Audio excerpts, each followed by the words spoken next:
don't forget to like, comment, and subscribe to this channel if you haven't already. And I hope you enjoyed this episode of the Gate Expectations Yu-Gi-Oh! Podcast.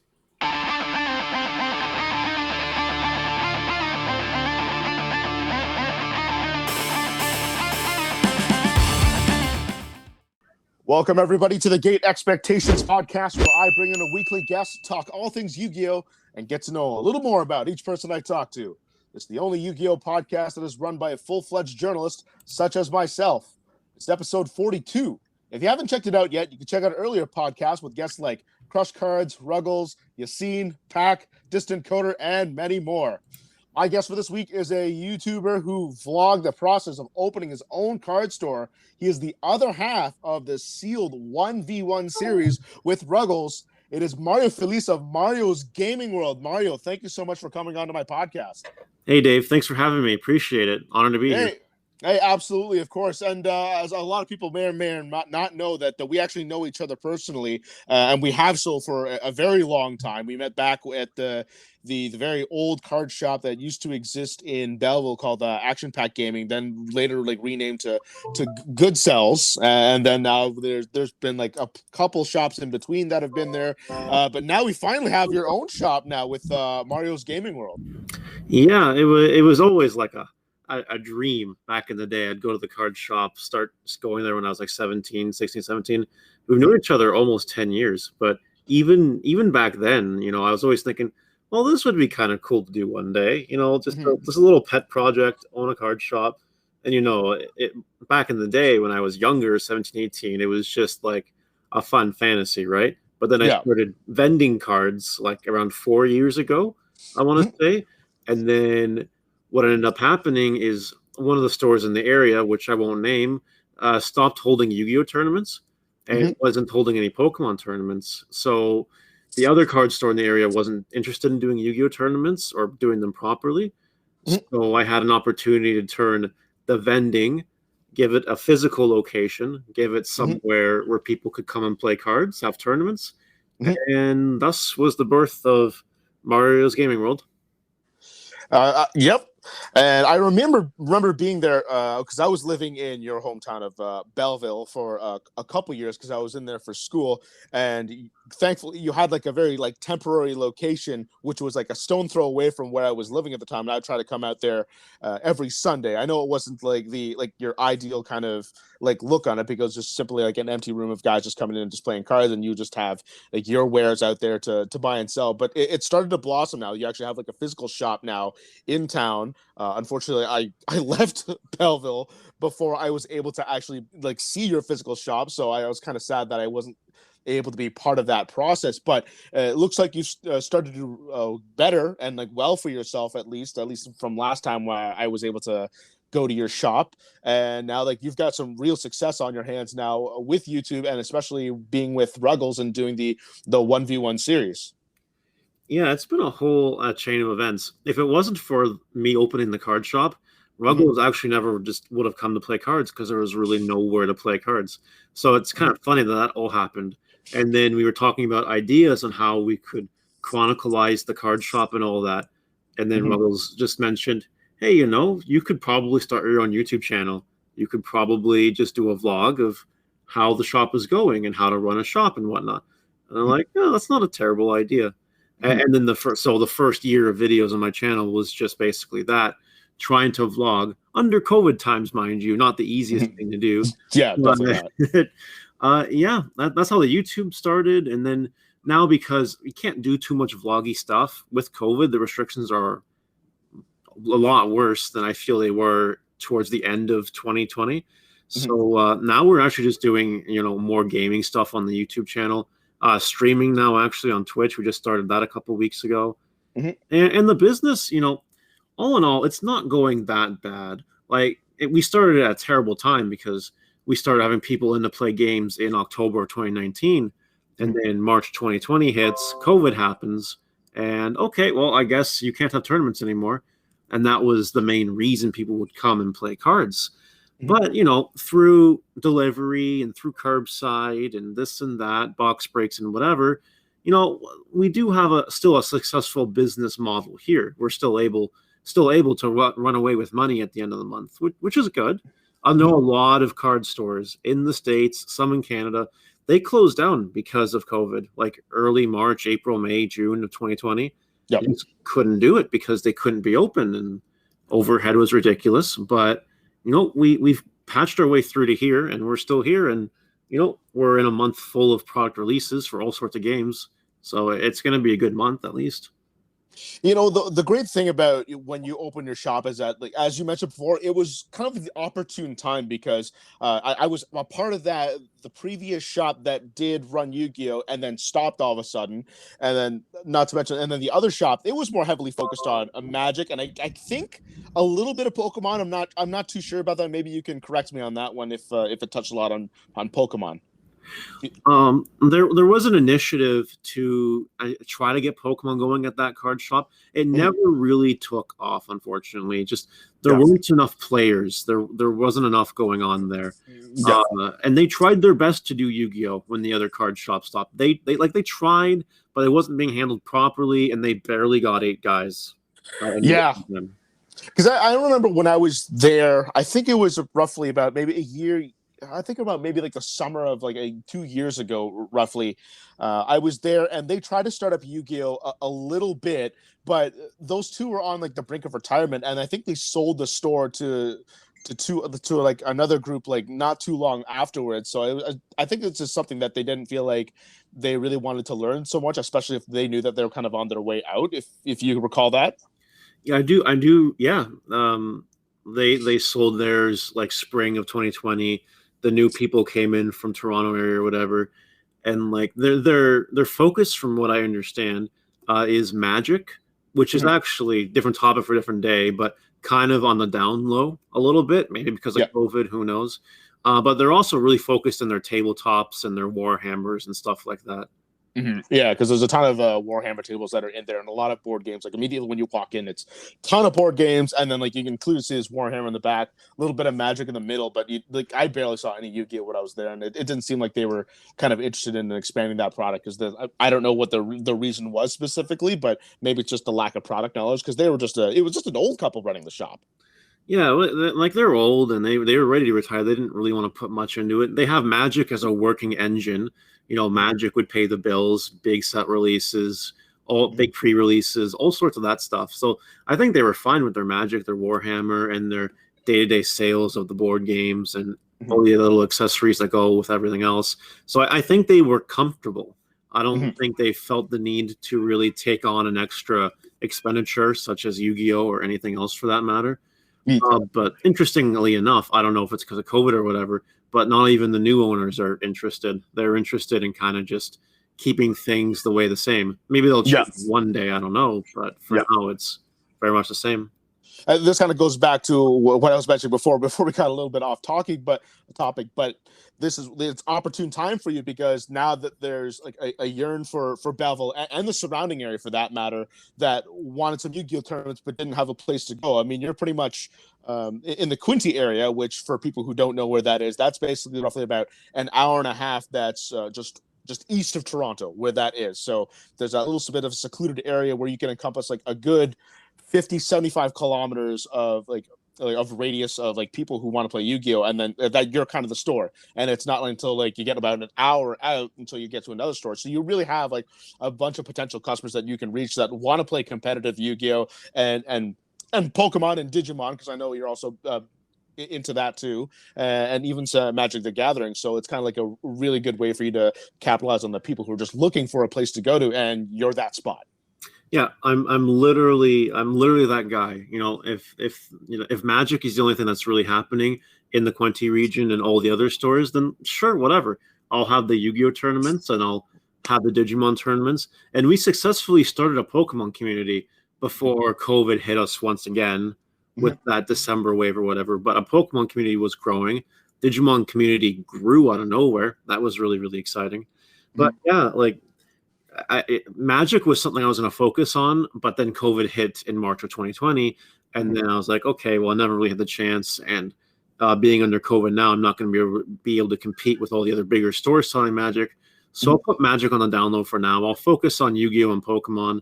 when Digimon came out, pre-release in November. I focused on that, Mhm. and it's just evolution from there. Well, let's rewind a little bit and let's run through the timeline of where you decided that you actually wanted to open a card store and then like finally did it. So let's start from the beginning for me. Sure. So we'll call it around 4 years ago. I actually started vending Yu-Gi-Oh cards just as a bit of a side hustle. Back then I was working full time at a call center, helping my parents with their business, and I wanted a little bit of extra money too, put away for savings, put away for whatever. So I started vending the cards. This kind of worked out because sure, the other store was still having Yu-Gi-Oh tournaments at the time, but a lot of people trusted me. I still have a trust in the community.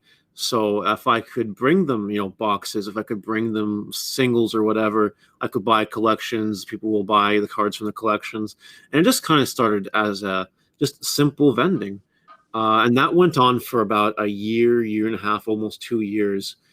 And then it was September of 2020 where the other store was like, okay, or sorry, August of 2020 where the other store was like, okay, no more Yu-Gi-Oh, no more games, we're done, no more tournaments, see you later. Um, and then I saw that, and I had like a light bulb in my brain at that moment. I'm like, well, we tried this space temporarily to have tournaments. That was just a temporary thing, kind of see how it was going, and people were happy because they got their extra tournament, whatever. So taking that knowledge and the vending that I've been doing, I'm like, okay, maybe I have an excuse to open up somewhere and have a physical location, make vending, make an actual store, like something that you could search on Google Maps or advertise or whatever. And I spent basically August and September finding location, funding it. A fun fact, all the card vending money I ever made was I basically put into its own account, its own pool, so to speak. And I used that money to purchase things for the store to actually get it operational, like a display case, tables, chairs, shelves, beginning inventory. Like I literally didn't have to take a single dollar from myself. I could take it all from the profits of the vending, which is really cool. Was there any loans that you took, business loans that you took out in the middle of that, or was it strictly just all be able to be funded by you? I took out no loans at all. The only technically loan I have right now is my car, which I use to drive around to deliveries and whatnot. But that wasn't the plan. I just wanted to spend all the card money and be able to build the store with it. In September, I really focused on liquidating, aggressively advertising some of the singles I had, because I had accumulated a lot of singles at that point. Yeah. And what I needed at that point wasn't so many singles per se, but I needed furniture and sealed inventory and stuff. So in September, I was really pushing the card sales, selling them on Facebook, wherever, whatever, brought in a lot more money. And it was just enough to be able to fund everything, pay the rent, set up the space, and it all kind of happened well. Didn't have to take out any loans. Didn't have to do anything like that. It was all just naturally grown from almost 2 years of card vending. And since the time that you actually opened up your physical shop, did you have to do any work on the side at all to help make ends meet? Because typically businesses might struggle for like the first year or something like that before they might see a profit. So So did you have like any kind of work or any other way to like attain money at the time aside from your business? Well, that's an interesting question. So yes, I was working on the side while running the card shop.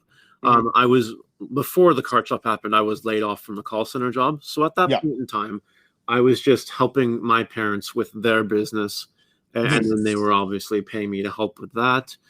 And really, between that, and I do a little bit of stock trading, a little bit of day trading when I have time. Nothing too crazy. But between that really pays the bills for me. That pays for my rent at home, pays for my groceries, my car, my insurance, internet, cell phone, all of that. And the card shop was making a profit. It was making a small profit because it's a small space. It was only part-time, but it was still making money every month. And I never had to take any of the money from that business until like a year later. And you've never had to employ anybody at all. It's just been you working the shop, if I recall correctly. for the most part. But late 2020, I did hire one of the card players for, a day a week of work, just part time, Okay. because there are a lot of cards to sort. When you buy collections, it's hard to do it all yourself, especially when you have, Yep. lots of other stuff in your life going on, and the card shop is as a part time thing, so to speak. So having the extra set of hands helped. It allowed me to actually leave the shop. I could actually not be there for a tournament. I could have the employee be there if I had to go do something else, right? Mhm. Yeah, and I'm sure I can testify for everybody here when I say that we've all sorted through our binders, have had to sort through collections and whatnot, and it takes hours upon hours on end just to sort through everything. Even if you're just doing purely hollows, it still takes a long time to have to sort through that. So we know that how time consuming doing that can be. Oh yeah, like every time I get a collection and buy a collection from someone, Yeah. some collections are massive and they include a whole lot of bulk. Like I bought a collection recently. I still haven't had the time to go through it. And it was a box of nice stuff, but then like a mountain of boxes of bulk, like 10 boxes of Yu-Gi-Oh bulk. Just haven't had the time and the resources to go through it, sort it properly, all that. Yeah, and like in a lot of card shops love doing that. They love to take in bulk. I mean, I know I've done it with Game Nation several times out in Toronto. They've taken a bunch of my bulk before, and the surrounding area like Dolly's has done it too. So, and that's always a great thing for a lot of card shops to do because a lot of players have like a ton of bulk somewhere in their shop. I mean, I know I've had my girlfriend like just tear on me because there's been like a bunch of cards lying around. It's like, and you need to do something with this. My mom's been that way before when I was like living with my parents. I'm sure we've all had that problem before where like we've just had a lot of unwanted cards pile up, especially with a lot of sets being like all hollow sets. That's kind of the thing that starts to build up. You don't want to throw that away like really quickly. Nope, you have to deal with it. You have to sort it. You have to organize it. You got to put it all away. It's cumbersome. It is time consuming. Sometimes it's nice to go through cards. Sometimes it's relieving. If I have a long day, then Yeah. I'll come to the shop, spend 2 hours, just decompress, put on YouTube, put on Twitch, go through some cards, start to sort some cards, and like bulk is great. From a card shop owner, let me tell you, sometimes you get a collection of cards.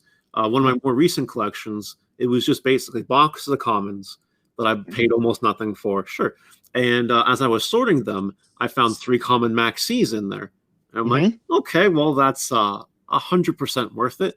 Great. And like, there's still more to go, right? You never know. Some commons, yeah, sure, there's a whole lot of 5 cent or less stuff in there, but sometimes you find some GOAT format singles, which we're trying to push, things like Metamorphosis, Night Assailants, Trap Dust Shoots, stuff like that.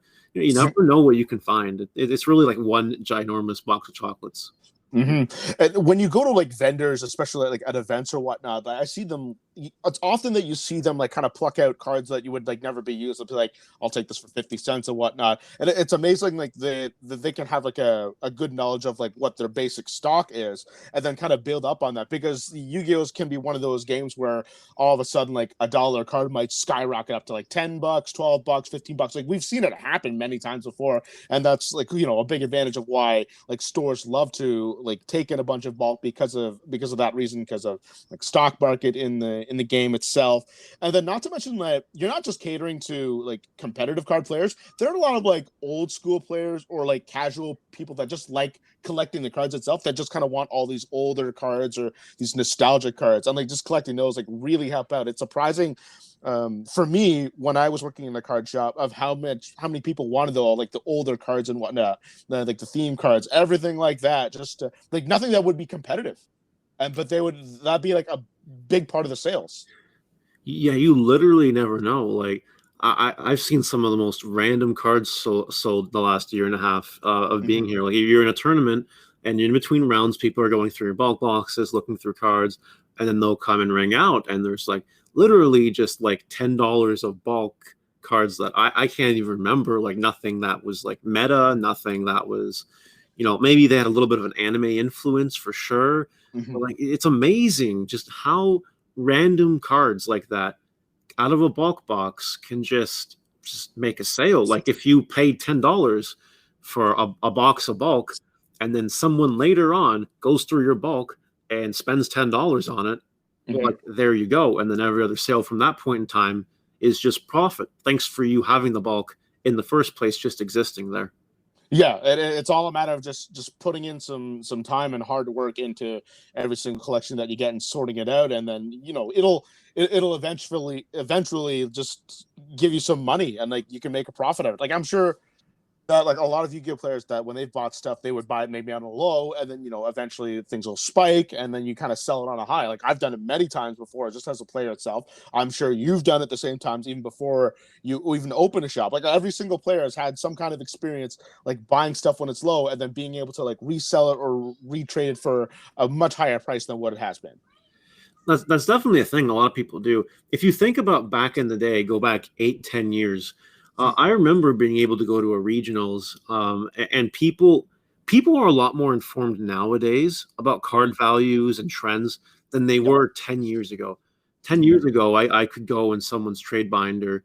I could make like a trade that maybe even profited me like $5 back in the day, and Yep. then later on those cards would go up. But it was amazing how uninformed certain people were back in the day.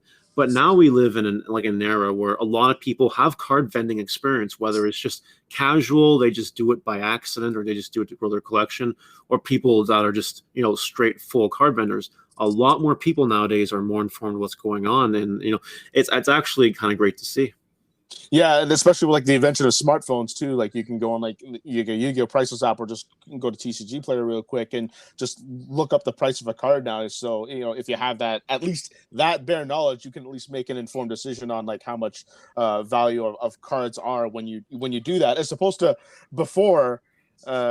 People just kind of guess and just kind of think about it. Maybe you have to apply a little bit of like sentimental value on top of it for things to get rid of it. I remember like way long ago, like we're talking even more than a decade ago, we would just ask if you traded or not, and then it started to evolve into like, okay, what's the value on this card, and then what's the value of this card. I don't know if you recognize that or not, but I remember people never used to ask about, okay, what's your value, and then eventually that started to kind of work its way in, and then like we started putting actual like numbers on cards for their value.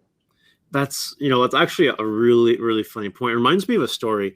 My first regionals I ever went to, and it was Tengu tour guide plant format. The weekend that Tengu came out and tour guide came out, I played in a regionals, whatever, 162. That was great. But the trade binder, because back then I just had a flip phone, right? I wasn't browsing the internet on my flip phone. So what happened is the night before or the night before that, I took the time. I looked online for the card prices for each card in the binder, and I stuck a little piece of paper behind the card, so that way, if someone asks, "Oh, you want to trade this?" I could quickly look and see, "Oh, the card is this much. Or it's a $5 card. It's a $10 card," and that way, I was able to be a little more informed because people weren't really checking back then. People, it was just, if you were educated in your card prices, it was a little bit better.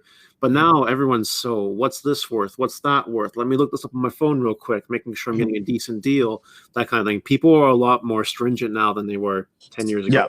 Yeah, it's definitely become that way now. A lot of people are definitely more informed. Not to mention that we have we have YouTubers out there that'll actually like do like these market watch, like MCO40 like is infamous for it, doing like market watches, telling you what cards like might go up, might go down, kind of thing. Expect this to spike, whatnot. Like a lot of people are like very well informed now. It's hard to really gain value over somebody just by just by their lack of knowledge, just because of the amount of sources that we have out available now.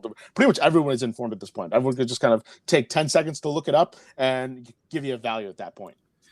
Yeah, that's a good point. The lots of YouTubers doing lots of market watches. It's all out there. Now it's just a matter of, if you want to succeed at vending, you have to buy cards for a good price, and you need to look at cards that you think are really low right now, and that'll just go up over time. Like you might have heard of this. I have a little box of cards called the Forever Box, and it's literally just a box of cards, a Pokemon box full of cards that I stick in there because I'm just waiting, because one day, they'll shoot up in price. Like just random things no one ever think of. But if certain things are announced, like take the freaking Karibos, those 5 Karibo brother things were announced in the OCG, and then that made the price on the old school Karibos just explode, right? Because it's all that nostalgia hype. People are like, "Oh my gosh, Karibo collection or Karibo hype, let's go!" And it's just like, yeah, that's what you have to do now when you're vending. You can't always think about the present. You need to use the present to get by your day by day, and you have to buy things for good deal. Yeah. But you really also need to think about the future and take, an educated risk. Like, if I get these cards now, can I hold them? Will it really hurt my income if I can't hold these cards? And if I can hold these cards, am I reasonably sure these will go up eventually, 2, 3, 6 months, even a year later or whatever? And we've seen examples of cards, and it's not just it's not just what the example that you mentioned, but you could also go by like rumors of just how the game is and whatnot. Like for example, remember the rumor that like life points would go from like 8,000 to 10,000, and then all of a sudden the card like Ancient Leaf, like all of a sudden it was like that's common, but you could draw 2 cards out of it like right off the hop because of that quote unquote like rumored rule change, and that card skyrocketed like crazy if you recall that. I think I remember that. Yeah, that was a funny rumor. I know that card also saw a little bit of attention with that one plant archetype that makes you gain life points randomly. I think, what are those things? Those flower people. Oh, shoot, the Melodious, the Melodious cards? I don't know if it's Melodious, but there's a bunch of plant monsters that gain you life points. So Okay. they're like 3 years old now, 4 years old now. So back in the day, the thing was, oh my gosh, you can literally just gain 1,000 life points through combo and just play Ancient Leaf, and then the card exploded. So that's a really funny example. You never know. People, if one popular person or a group of people say something on the internet, it has the ability to affect card prices now so drastically sometimes. Yeah, and then we hear about all these buyouts that happen all the time, whether it's on like TCG Player or any kind of like vending.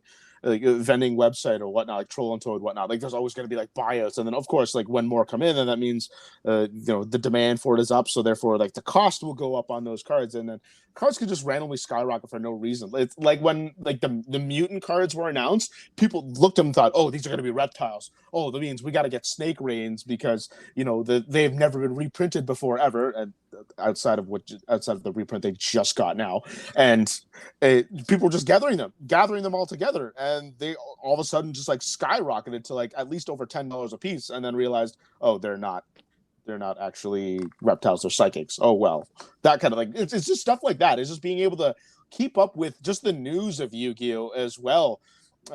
Can really help you like play the stock market right, because if you can know before your local store does, you can like buy it out in the local store and then kind of resell it for yourself just as a player, or if you've got your own store for that matter, and make a nice little profit off it. Like you got to keep up with the game if you really want to get ahead.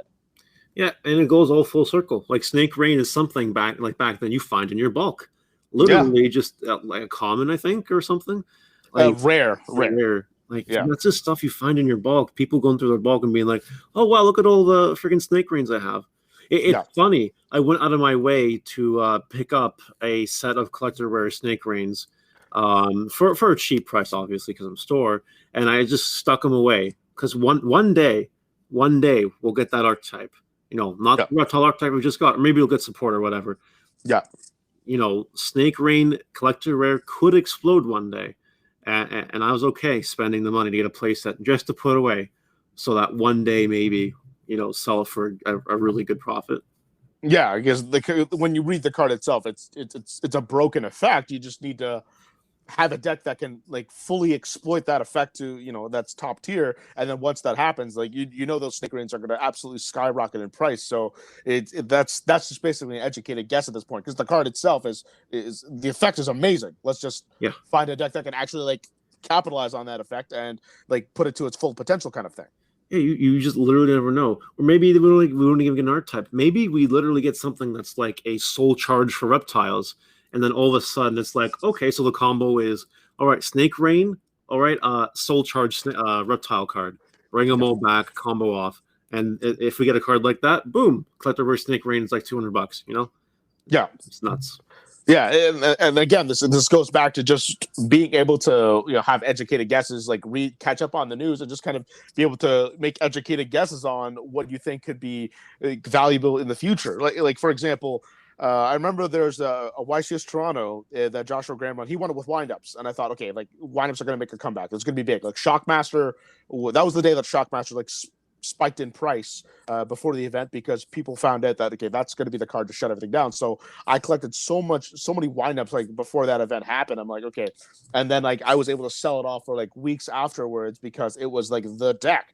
It was the thing. And it's just making those, and that's just me like knowing the meta very well, and you make profits off it. And again, this goes back to just being able to read what's going on right now in the current Yu-Gi-Oh world, and you're making guesses, educated guesses, and then kind of you get profit on it. It's basically putting your money where your mouth is when you do these things. Yeah, it's true. You just gotta find the cards, kind of have to take a guess. An easy one, a really easy one. It happens all the time. Banned cards. Like, you never know when I go through some bulk and look at these banned cards. It's absolutely insane. I pull out every single banned card I see. I put them away. You never know if Shockmaster ever goes to one day. Like, there'll be a big profit to be had. Because I have like a whole stack of Shockmasters, most of them super rare. I have one or two of the ultra rare from the jump thing back in the day. But it's absolutely insane the little things you can pick up on those strategies. Like, just put your banned cards away. If you see them, put them away, and just play the waiting game. Things like that.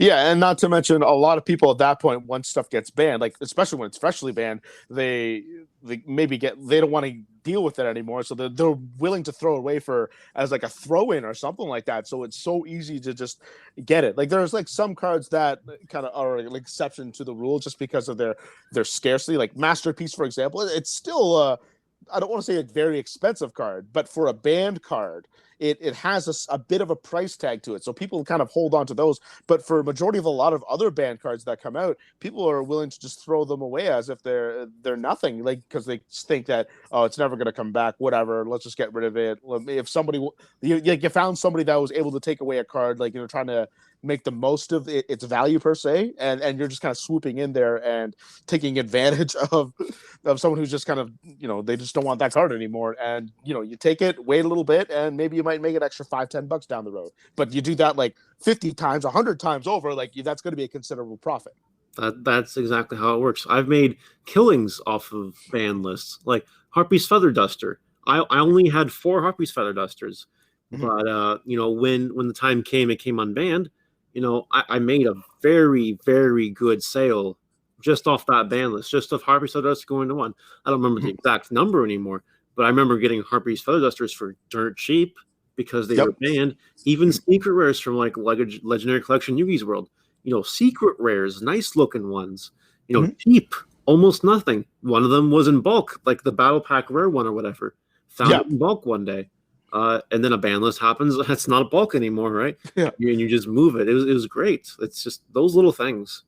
Yeah, it's amazing because when you look through bulk, like that one card that you bought, like for the entire collection, could actually very well like pay for that collection. And then, as you said, the rest of it is nothing but profit from there. So, that advantage of being able to buy in bulk can really pay off if you like really put in the effort and the work to to uncover some hidden gems. And that's also one thing I love doing as well when I look through my own collection. My own collection is when I look through, it's like, oh, right, I have this card now. Like, this is now like relevant in the meta. Let's now stick that in my binder.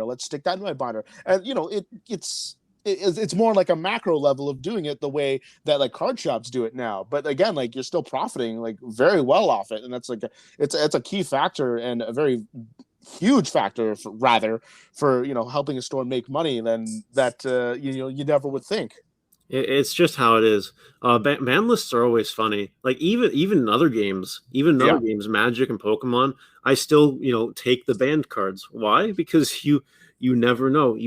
It's just an easy strategy. It's one that a lot of people don't even consider because people don't care about banned cards. So it's banned. Yeah. Okay, let's stick it in the trade binder, and someone will grab it. Because I don't want it. Whatever. It's just it's crazy. It even takes something like a Masterpiece or friggin' Ultimate Thunder Dragon Colossus. When that thing got banned, it was like way cheaper than it was right now. And like I grabbed one obviously because I could, and then the guy didn't want it, and he gave it to me for like a dirt cheap price. And now like it's way more expensive than it was, and it's banned. People just are just collecting it because they can, and they know that when it goes to one day, if Colossus goes to 1, if you have your ultimate rares, it's kind of what happened with Tour Guide from the Underworld. The ultimate rare one, it went to 2, and it shot up to like a $300-400 card, and then it went to 3, and then it went up even there. Same with like Avarice, Ulti Avarice, Pot of Avarice, or the Dark Revolution of 4 Avarice. Those gems, Those are great ones. Yeah, and it doesn't even have to be like the banning of certain cards. It could just be like just outright just crippling a deck that could put certain cards down, and then all of a sudden we could see it resurfacing. Like take for example, Zodiac Whiptail. Like when it came out ulti, yeah, it was not a bad card that came out ulti, and then we pretty much destroyed Zodiac for a while.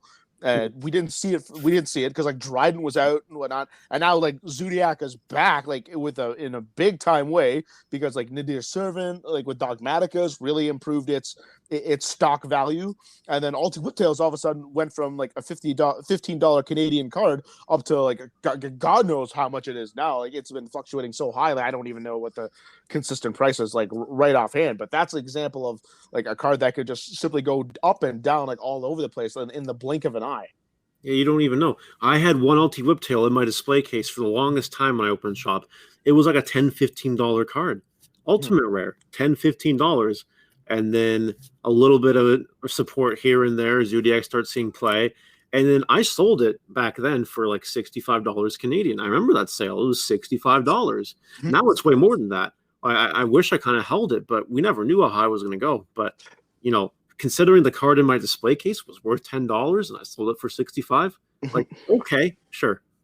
You're still turning a profit either way, which is kind of the goal of the store, and it's like the ultimate goal of the store in a sense.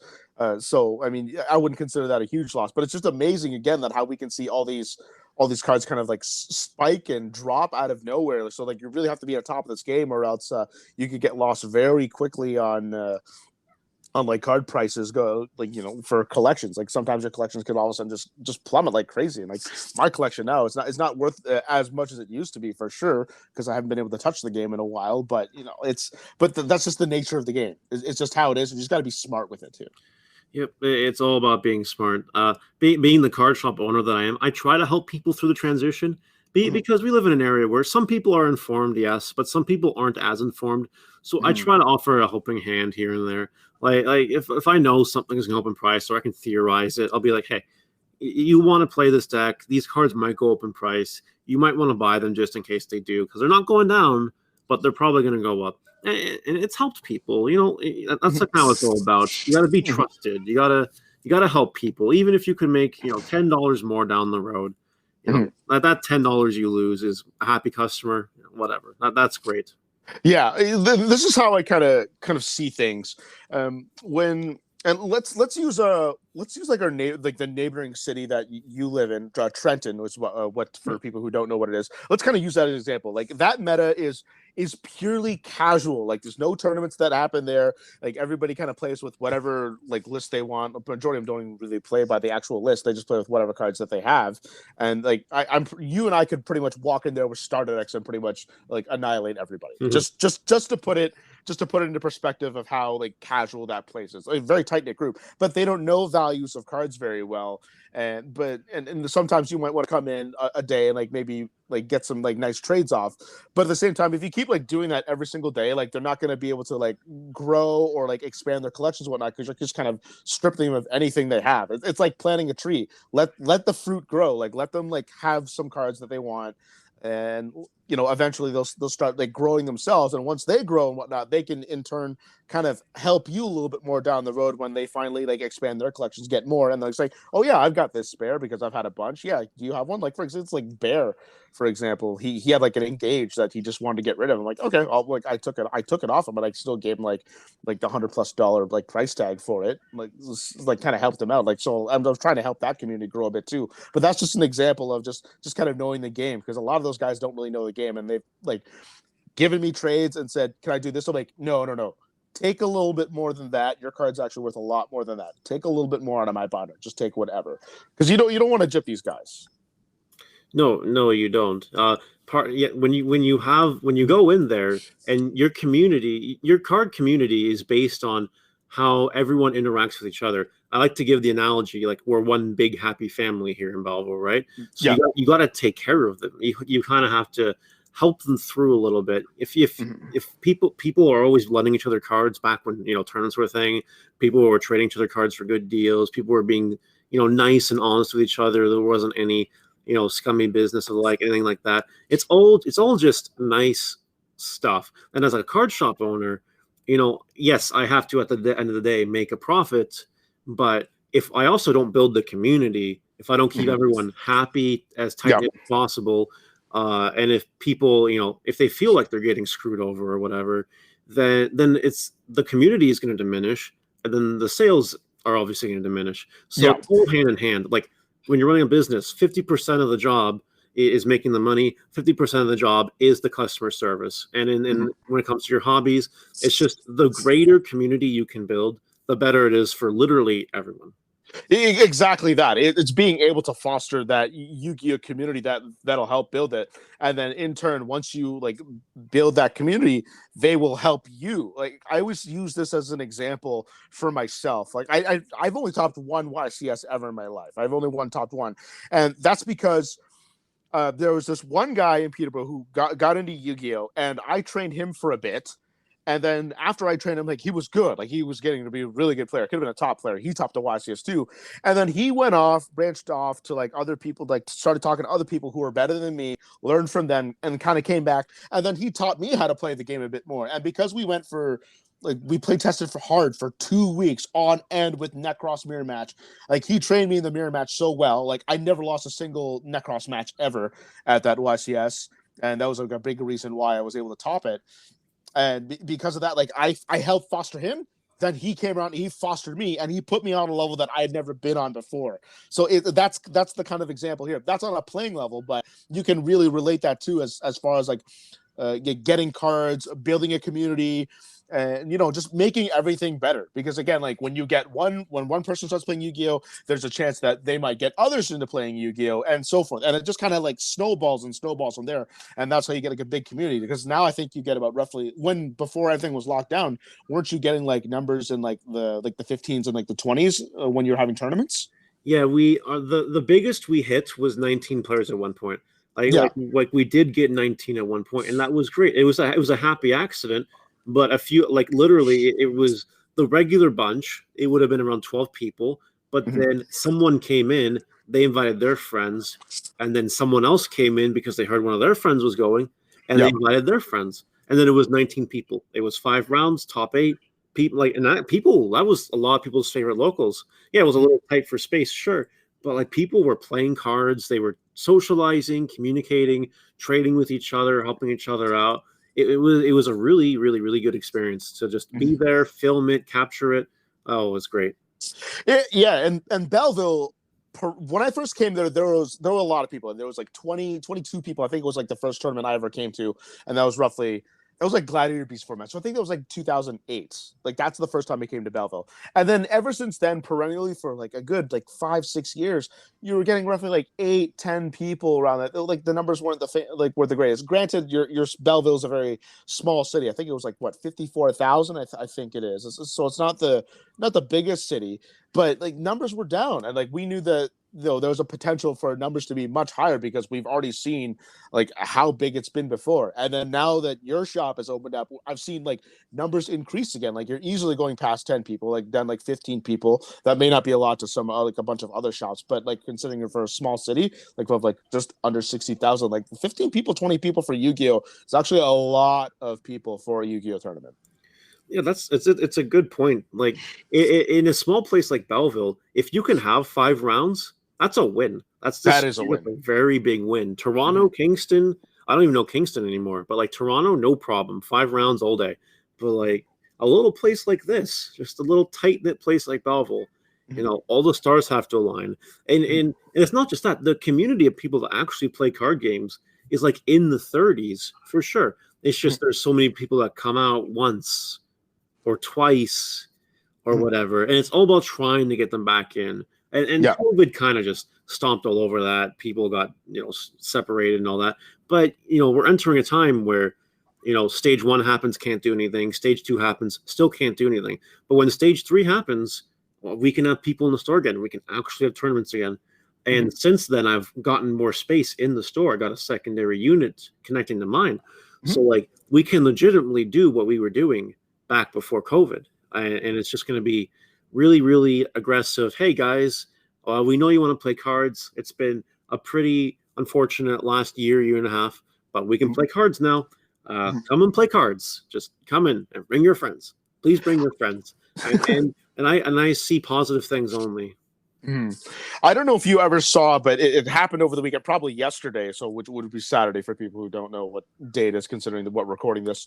I think there was an event that happened in the California area. I think it was Los Angeles, not 100% sure, but they were able to open up like a giant event again, and I think they had around like over like 100 people that were in it, like very small to compare to what they typically have. I know they can have like 1,000 people events. I don't know if you saw that, but it's something that I'm sure that a lot of people are yearning for. Like, we want to get back to playing like in real life Yu-Gi-Oh. Like, I know I am for sure, because I'm not the biggest fan of remote duels. Like, I'll still play a little bit here and there, but I know I love playing it online. In real life. I don't know, but do you prefer real life or, first of all, remote duels? First of all. Me, I love the in real life interaction. Remote duels is a substitute, okay, but like it's nothing. Like, so the very last regionals I went to before COVID went, it was in New York State somewhere. I can't remember the city for the life of me, but it's where the Crush Cards couple is roughly located. Rochester? Maybe it was Rochester. Or was it Catskill? I know Rochester, Catskill, and Syracuse are like the three main like upstate New York places that would do regionals. Because Crush Cards lives in Rochester, they live just outside of it. Catskill's like west of it. So those are like the three places I could tell you they could be. Probably Catskill, I'm guessing. But anyway, go ahead. It is one of those places, but I went. It was just Gannon and I. No one else had their passport at the time, so whatever. Yeah.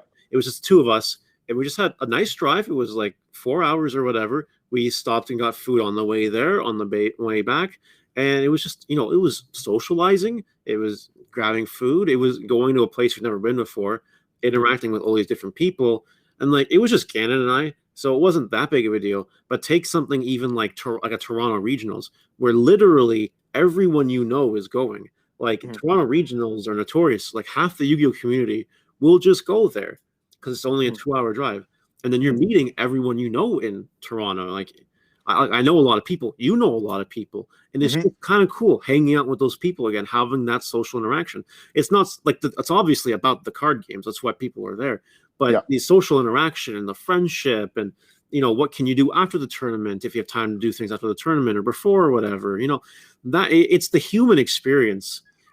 Yu-Gi-Oh is not meant to be solitaire, right? Or any other card game for that matter. Yeah. It's all about interacting with a secondary person or more. So the human experience, in my opinion, is really, really important. Kind of neglected with remote duels.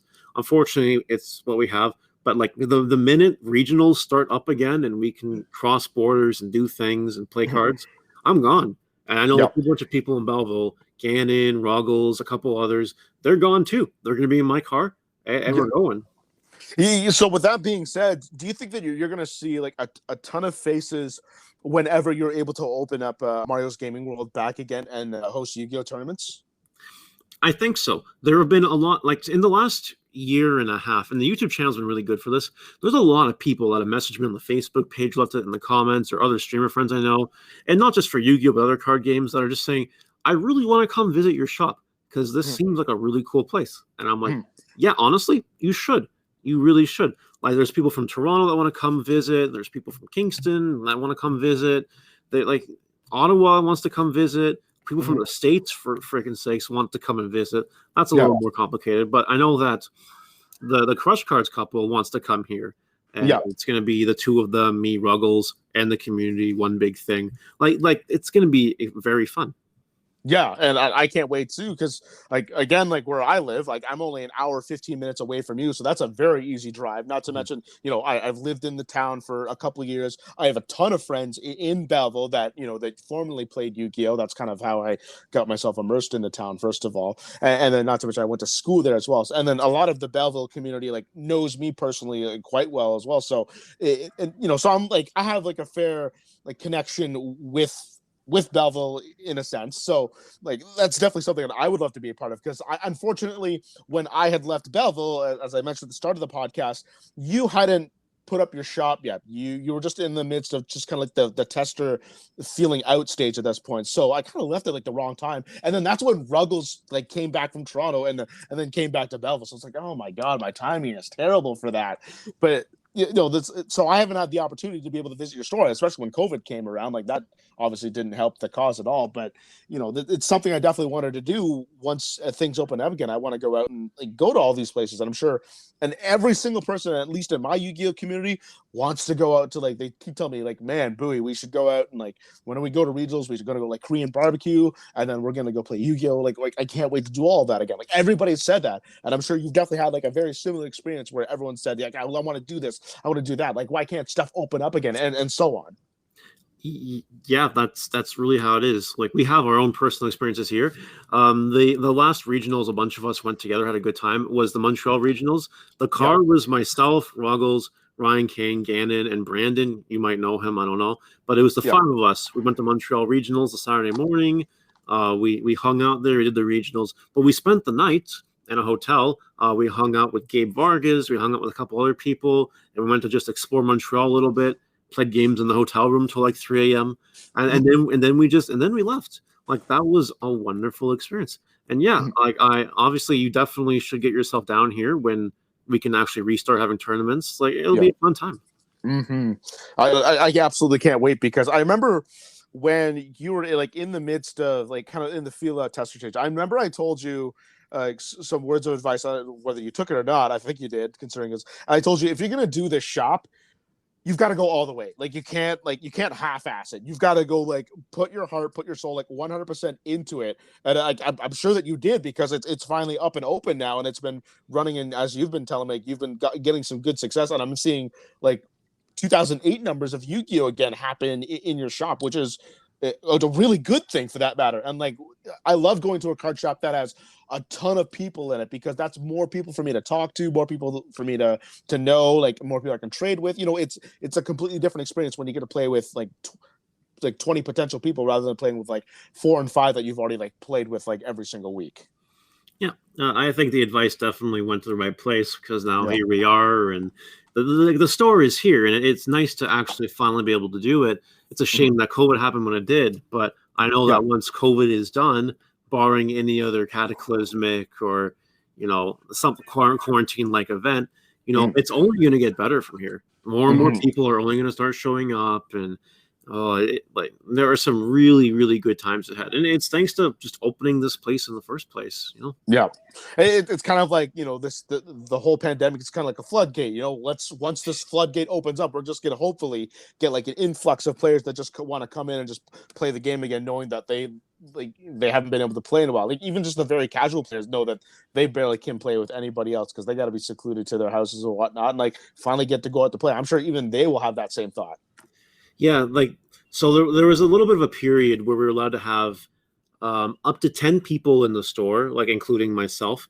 Yeah. So what I would do is do a little bit of a registration thing, like a poll. Okay, if you guys want to come to the tournament, we'll just leave it to Belleville only right now. That way no one else from anywhere else is coming in with their potential COVID or whatever. And then that's okay. But the poll, more weekends than not, like there wasn't enough room. People missed the poll. And they would try to get on next week's poll for the next Saturday tournament or whatever. But like the community is just they're rearing up. They're getting ready to go. Yeah. And like as soon as stage 3 happens and people can start coming to play cards, I know we're going to start hitting 4 rounds at least right off the bat, and then we'll work our way back up to 5 rounds over time, and it'll be just good times for everyone. Yeah, I really hope that happens. And this reminds me of a South Park episode. I don't know if you watch South Park or not, but Cartman, what happened with Cartman inherited like a bunch of money, I think a couple $1 million, something like that. And then he bought it in an amusement park and decided to just shut it off, not let anybody in it whatsoever. So that way he could ride all the rides without any lines or whatever. But then as things went on, and he realized, oh, well, okay, I need to hire a security guard because people are trying to sneak into my place. And then he started to have, okay, so to pay the security guard, is okay, I got to let people a couple people in, but don't go on the same rides that I do. And then eventually, as that goes, like he's hitting record numbers with his amusement park because people were like sequestered away from that place for so long. Is that when he finally opens up, like he's seeing like big numbers in that case, and that's kind of like the metaphor that I'm kind of making here is that because so many people have been away for so long out of the game playing in real life Yu-Gi-Oh, like once these floodgates open up, and we've already seen it in parts of America and even like parts of Europe and whatnot, in Asia, be able to do it. Like once we can open up in like Canada, like the stores are hopefully going to be flooded with people again to be able to play Yu-Gi-Oh, because I'm sure that everyone's been longing for like in real life Yu-Gi-Oh. I definitely think so. I don't see anything worse happening. I know we'll start off strong. A lot of card stores will probably start off strong. It's not just Belleville. It's literally everywhere. So many people having cabin fever, itching to play card games. Like when I think that when regionals start up again, YCS's real life events like that, unless there's like a person cap, which there might be, I think that regionals are going to be extremely busy because people are just going to be there. Like they're going to be there because they haven't had a chance to be there in over a year and a half. It's going to start off extremely strong, unless they cap it, of course. Then they cap it. But otherwise, lots of people. I know that people are going to be going all over the place to play all sorts of card games. It's going to be insane. Yeah, exactly that. And then because people, and then after you get that, your taste of like one real life tournament, there's the possibility of wanting to go to even more places. Like for example, like where you are in Belleville and where I am in Peterborough, we're not too far apart. Like, we've got Toronto that we can go to. Maybe we're going to decide, okay, we love that so much, we want more of it. We're going to go to the Ottawa one that happens next week, or we'll go to the Montreal one that happens the week after. Stuff like that. It will start snowballing. We'll start making like longer trips just for regionals, just because like we've been deprived of it for so long. Because like I know that when COVID hit, there was supposed to be a Toronto regional that happened. It was the week of the lockdown, basically. It was like the weekend of when the whole world went into shutdown for an undisclosed amount of time. Jesus Christ, I can't even think of it anymore. But still, like it was terrible. It was awful. Like I understood completely why we had to do it, but it just sucked when it happened. And now that when we get things opening up, like I'm willing right now to drive to Montreal it's like 5.5 hours from where I live. Maybe like 4 hours for you, and just go for a regional and like spend the night. Yeah, that's definitely. I do remember that. I believe it was at the University of Toronto Scarborough campus. The regional. Yeah, I remember that. We literally had cars ready to go, and then people were like, "Oh, I guess we can't go anymore." Yeah, and we were like, "Oh, well, okay, well, hopefully this doesn't get that bad. Hopefully, but obviously we all know it ended very badly, and obviously we still haven't recovered from it. But we're almost there. Vaccines and whatnot, and stage plans to get people back up. I definitely agree with you though. Like, there's going to be a lot of tournaments. I spent all of 2020 and some of 2021 getting my life restructured so that everything I do during the week is Monday to Friday, unless it's card related, and then that way, if we need to go to friggin' New York for a regional, or if we have to go to Montreal for a regional, or if we have to go to friggin' Ohio for a regional, or Chicago, whatever, and a bunch of us have our passports now, like we're just gonna go. We have a plan, and we're just gonna hit the road because we want to play cards. We want to interact with people. We want to do things again. And that was one thing like the Belleville community never considered before. It's like go to the States for regionals. I know from my knowledge, at least anyway, I do recall that none of you guys like ever decided to want to go to like a United States regional, even though that you're roughly you're about roughly like an hour 15 away from like one border that will lead into upstate New York, which is roughly like the Syracuse area, whatnot. So that's like a 2.5 hour drive, I believe, from where you are, which is kind of like a close regional. Like you can go to Rochester, that would probably take you about 2.5 hours as well, maybe 3 hours just to get there. But just as an example, like you never thought of doing that. We never thought of doing that before, but now it's like now that's on the table. Now that's a complete possibility. Now it's even a possibility for my meta. Like let's run down to Rochester and play Yu-Gi-Oh there, because even though it's a several hours drive, we've just said, you know what, we don't care. We just want to play Yu-Gi-Oh again, and that's a thought that never crossed our minds before. At least in my experience with Belleville, it hasn't. It was very recent. It started to sprout before COVID because Konami introduced the whole regional run to get to Worlds thing with the point system and whatever. Yeah, and Gannon in particular, I think he was very involved in that, and he wanted to try to do it, obviously. and he had his passport. I convinced him to get his passport a long time ago, like Necros format, long time ago back then. Yeah. And I've had my passport since 2014, I think. It's been a long time, but anyway, yeah. We obviously, it wasn't just going to be Gannon and I. It was for the one regionals in end of February, whenever spiral format. But yeah, we got Ruggles to get his passport. We got one of our other friends to get his passport. I think Roy has his passport if he wanted to come along. I don't know. But yeah, there's now a handful of people that have their passport, and we can literally just fill up a car and we can go. If we really want to, split the gas, split the hotel, call it a weekend, that's actually a thing now.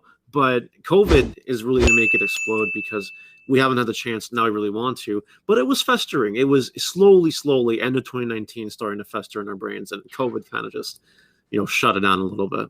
Yeah, it really did just kind of like dead stop everything. And then now and of course, we're really recognizing what we had. Like maybe we kind of took it for granted. It's like, okay, now that we want regionals back and it's been so long, well, now is when things open up, like we're gonna take like full advantage of it, and we're gonna go to every single one that we possibly can. That's like like within like a reasonable distance to drive, because like we're not gonna drive out all the way to California or anything like that just for regional and whatnot. But like you get what I'm saying in the sense that like if it's drivable within like maybe not 5-6 hours, but maybe like 4 hours or less, something like that, like we're gonna go to it. And we know that we have several in the area that meet that requirement of like a 4 or less hour drive just to go for regionals. Yep, that's a good rule. I think like the longest I've ever driven for a Yu-Gi-Oh tournament personally was Chicago Nationals, and that was 10 hours. The only reason I ended up going, I think, is because I have family in Chicago, so I didn't have to pay for a hotel or anything. I could just stay with family, hang out, and 10 hours is the longest I've ever had to go. But that was a multiple day investment. That's just not something you can't leave, at like midnight, go to Chicago to be there at 10 a.m. and start playing. That's just not something you can't do. You can't. You gotta be smarter about it. Oh yeah, definitely for sure. Like YCSs and like WCQs, that's a completely different ball of wax. Like I'll travel easily for like 10 hours. Easily, I'll drive that far for that kind of event. Like I've driven to Indianapolis. Like that's 10 hours for me. Like Chicago's 10 hours for me. Like Pittsburgh's 8 hours. Philadelphia's 8 hours. That kind of stuff. Like I'll do that for sure. But I'm just talking about like just regular old run of the mill regionals kind of thing. I won't make the desperation drive for 10 hours for that. But I like 4 hours. I could probably go, but so long as I stay the night, like I don't want to just drive 4 hours there and then 4 hours back kind of thing. So if I go to Montreal, for example, which is like 5.5 hours from where I am, like I'm definitely like getting a hotel, make a weekend out of it before I, go back home kind of thing. It's kind of what you have to do. And I think it'll be a much more popular practice. Like because of COVID now, people are just going to do it. People are going to spend the money to hang out with their friends, spend the night, not stress about it, and just make a good time out of it, because people were unable to make a good time out of anything, really, and nobody ever thought about doing it before. Well, some people obviously did, but like not everyone. Now it's going to be a lot more popularized for sure. Yeah, absolutely it is. And I remember during the time where it's like things did open up a little bit, where we could have like a certain number of people at your house and whatnot. I would invite a bunch of Yu-Gi-Oh players to come over, like within guidelines and everything like that, and like we would just have like nights where we could play some Yu-Gi-Oh together. And like people like tell me at the end of the night, it's like, man, Bowie, I wish you could do this like every week. Like I want this. Like I miss this. I miss playing it. Like I had that experience every single time I had people over at my house to play Yu-Gi-Oh, because we obviously couldn't play at the shops at the time because they couldn't accommodate that with the COVID and everything. But I'm sure that's like a taste of basically like I'm sure what like all the card shops are going to get once things are opening up. It's just a matter of when it's going to open up. Obviously, again, it's going back to what I said before. It's different from every other place that's out in every other country or whatnot. But when things finally open up for everyone, then it's going to be go time for sure. That actually reminded me of something. When we had tournaments for a short stint here with the registration list for Mars Gaming World and all that, we could only stay open till like 11 or 12 because of curfew. You couldn't really, it wasn't safe to be open any later than that. Yeah. So like I had to hard close at a certain time, but then a bunch of card players actually would just hang out at like one person's house and just still play card games for a few hours. Like when that was September, October, November, people were literally just doing that because they just wanted an excuse. They wanted to spend their weekend doing something playing Mhm. cards, because then it's back to COVID time and back to work and all that. Yeah, because again, like when you get the chance for people to, to be able to do something, when you give them an opportunity, like they're going to take it. It's going to be there, especially when they know that it may not like last forever. Like they'll try to get it when they can, and with COVID being inconsistent, especially in Canada, because it's been crazy beyond belief with how like the whole entire country's been having to handle COVID. It's not quite as good as many other countries, I would say, because we're kind of delayed in the vaccines and whatnot, but it's something that we just kind of yearn for. Like we want it, and like the chance we see it open, like we're gonna take it. And then like now think we can't do that again. At least as far as I know, I don't think I know any shops in Ontario or Canada right now that are even open for Yu-Gi-Oh tournaments at this point in time. I don't know a single shop doing anything like that. Yeah, The most they do is remote duel. But as for in person, I don't think there's a single one. And I've asked around, like, hey, are you doing any shady card tournaments, or are you doing anything? yeah, And no, not a single soul. I've asked around, nothing. yeah. Because Canada's not quite as open with everything as maybe like other countries, especially like the states and like in the southern states that are kind of just decided, okay, we're just going to open up. Like, because I know like Florida has opened it up, Texas is pretty much opened everything up. California's opened it up a bit more. I don't know if they're like full on out, but it's like those states, for example, that kind of decided, I guess, screw it, we're just gonna throw everything out. Like we're just gonna throw everything back out there, and that's not the case with Canada, of course. So we've got to wait a little bit longer. So for any American viewers or anyone who's got their stores listening, like I hope that you really like are able to take advantage of the opportunity you have, because who knows? Let's just hope that like another variant doesn't come around and like put us all back in a lockdown again. That's the last thing I'm sure that everybody would want at this point. That would be awful, because it looks like for the first time in over a year, we have a solid path to the end. We see it. It's Yeah. just a couple vaccine shots away, and theoretically everything can be fine. And Yeah. a lot of people are excited. People are ready or wait. People here are waiting for August. They're just waiting for stage 3. They're excited. A lot of card players are getting their vaccines, or they're on the wait list to get their vaccines. People just want to do it. They don't want any complications. They just want to come and play their card games, which is really good. And if we get another wave, or something happens, or if our vaccines are delayed, or whatever else, there's going to be some salt. Yeah, but I think you made a good point. It's basically now we have like a much like clearer light at the end of the tunnel. I won't say it's a certainty, because like with this whole thing, I'm never going to say it's a certainty ever. But at least we have something more forward to look. We have something more to look forward to, as opposed to just being locked down for 2 weeks, so everything's okay, and then just go back to it. That kind of thing. Yeah, we were in a period where they just kept extending the lockdown. Oh, it's okay, another 2 weeks. Oh, okay. Oh, another 2 weeks. Oh, okay. Like, and there was no direction. It was just like, oh, okay. Well, when the premier gets on the news today, is he announced that we're open? Can we open? Can we stay? Can we get open? Can we stay closed? What's gonna happen? We had no idea. But yeah, the clarity, the plan they have, people are looking at it as a positive. So hopefully everything just goes according to plan. Hopefully. Yeah, and for like especially the American viewers who don't know what a premier is, it's basically considered like the equivalent of like your state's governor in a sense. So it's like a premier is basically like a provincial governor in a sense for Canada. It's like we have a prime minister, you got like Americans have a president, that kind of thing. Just to clarify that.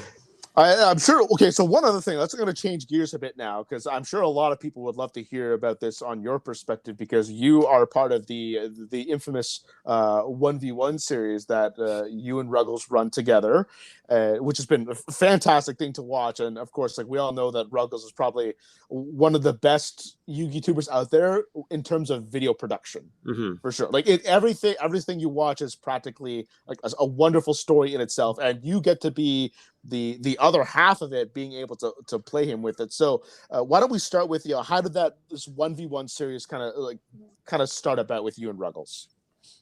One day he messaged me, and like we were talking about, sealed only seems really fun, and like he was heavily inspired by Nim Nim when he started his Yu-Gi-Oh channel, and it was the sealed only that really got him going. So he always wanted to get to a sealed only series.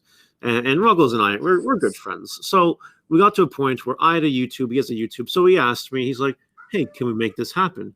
And then it was just I obviously agreed to it because it seemed like a fun thing to do. Cracking open packs just for fun. Just having a good time with a friend. Really being a little bit competitive, having a little bit of back and forth, that kind of thing. And we just talked about it. We decided on our decks because he really, really wanted to do Cyber Dragons. Like he really wanted to do this. Like he loves Cyber Dragons. Yeah. Cyber Dragons, he loves Heroes. And he really wanted to do Cyber Dragons. So we looked at the Cyber Dragon deck. It came out February or March 2014 or whatever. And then I was looking at decks that came out around that time. Inconveniently, the Lightsworn deck with Michael, that came out. That was the next structure deck. It was Cyber Dragons in the winter, and it was Lightsworns in the spring. And I love Lightsworns. It's combo. It's crazy. You never know what's going to happen. It's spontaneous. It's wonderful. And that was just that was too perfect because I like my Lightsworns. He likes the Cyber Dragons. And we literally had these two structure decks that came out one after the other. And we thought it'd be a great place to just start. And we roughed out the finer details, the budget, and what we're going to open and get things ready, blah, blah, blah. And, it all started because he messaged me and he asked, really. But then we just went from there, expanded different ideas. He does most of the editing for the series. A lot of it is him, and I'm just there. But we do pull our weight, our own share, and it's fun. It's a little bit of work, but it is fun. And that's cool. So explain then for me, for everyone else who isn't actually familiar with the 1v1 series, like what do you guys actually do in this sealed 1v1 series? Sure. So we start with our typical. We spend $60 a week on product every week, and the winner of the previous week can spend an extra $10 if they wish. And it's just cracking open packs, and whatever we pull is whatever we pull, and whatever we have to work with is whatever we have to work with. So he started with his Cyber Dragon decks and $20 or whatever, and I started with my Lightsworn decks and $20 or whatever the amount was, and we just kind of went from there. It's legit. We're not doing anything like trading or selling for credit or doing whatever. It's just literally whatever's in our packs is whatever we can work with. It's as raw as we get, and then we build our decks, and then we have our match. And there's a winner, there's a loser. Life moves on till we're done, and that's basically it. I believe there are actual stakes on hand for the winner, like whoever ultimately wins this entire series, if I recall. Yes.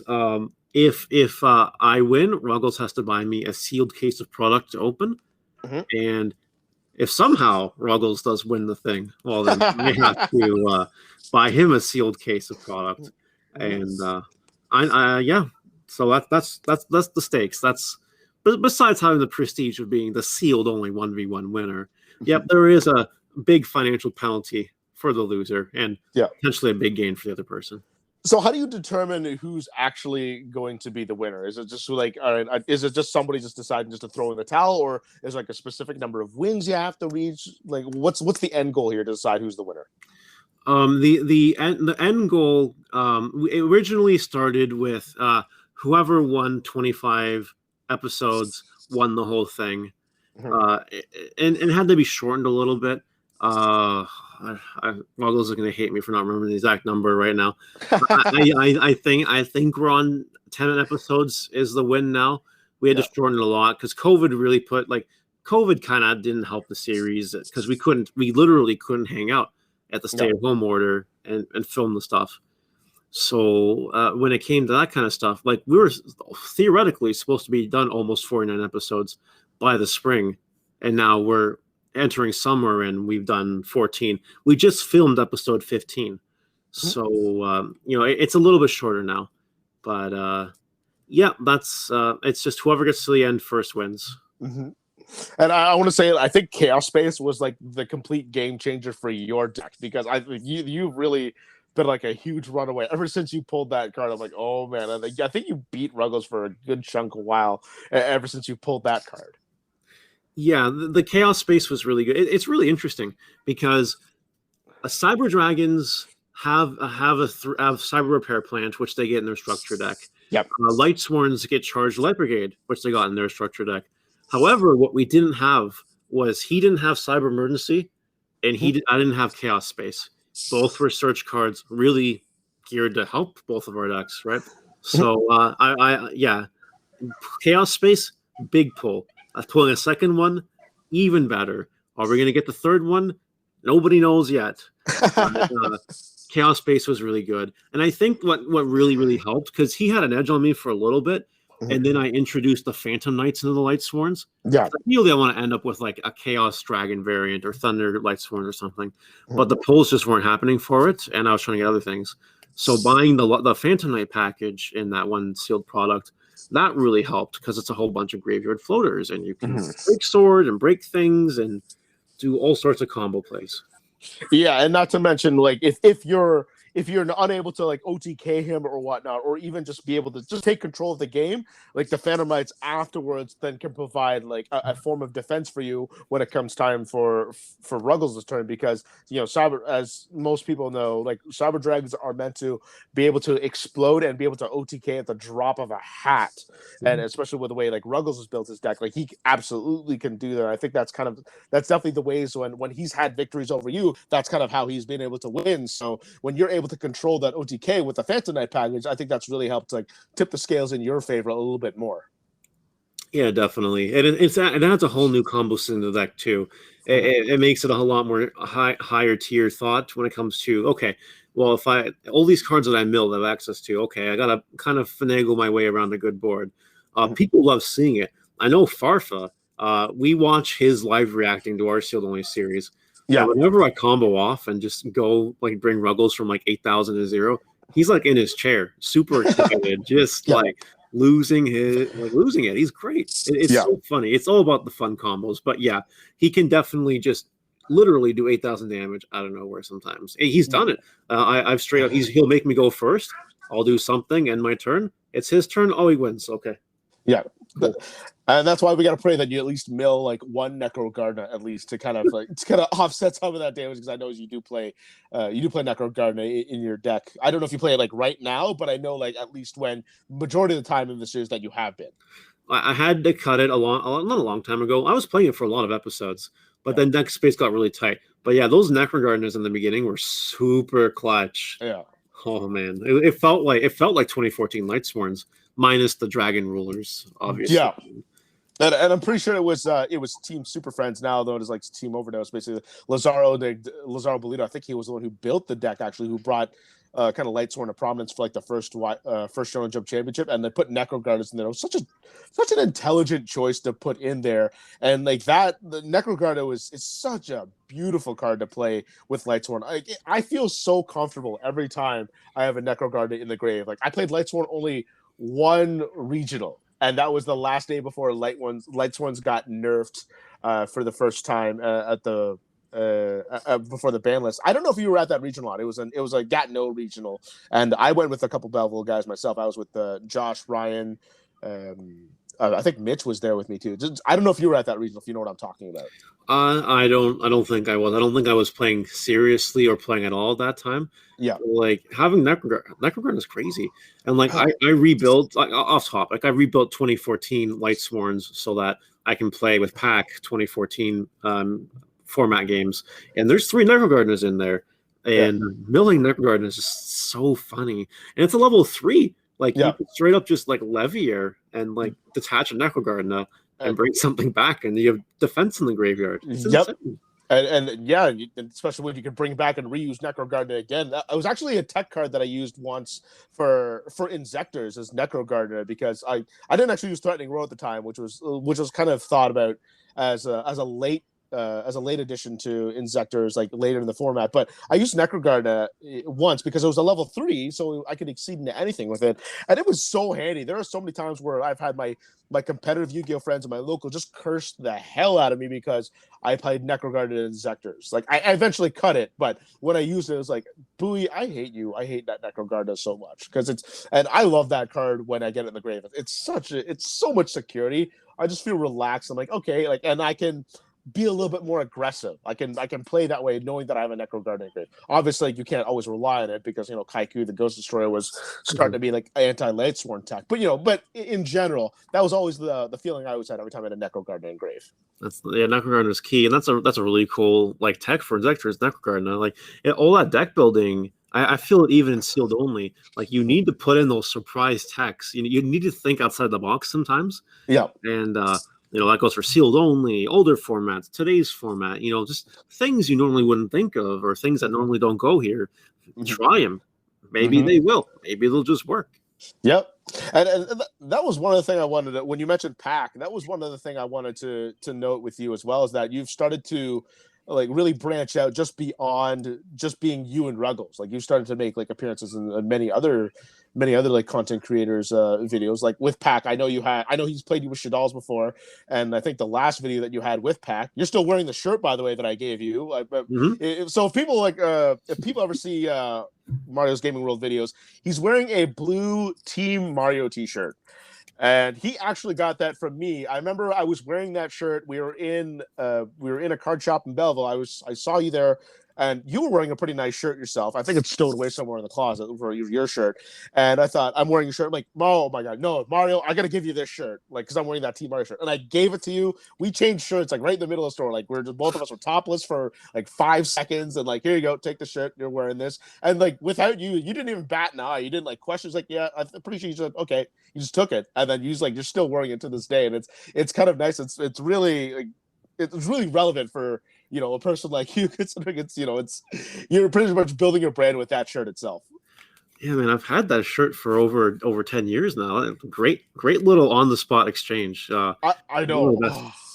I know, and I still have. I know I still have your shirt. It's just like locked in the recesses of like one of my bins of clothes, just because I don't wear a lot of like nice clothes nowadays because like the whole COVID thing. Usually, like I'm wearing like sports team clothes, or I'm wearing like my own branding or whatnot, or like my works brand. I'm wearing one of those three.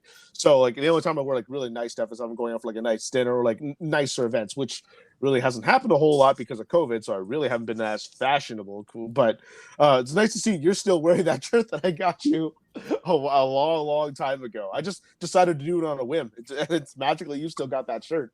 Oh, no, it's a great shirt. It's a Mario shirt. I love it. Yeah, no, yeah. I'll definitely appreciate it. But going back to Pack here, so Pack is a very funny case. So one day he was streaming on Twitch, and I watched him, whatever. So I followed him. Cool. Mars Game Roll, thanks for the follow, man. And then I went to my YouTube page one day, and I saw that in my analytics he subscribed to me, and I was like, oh, that's really nice.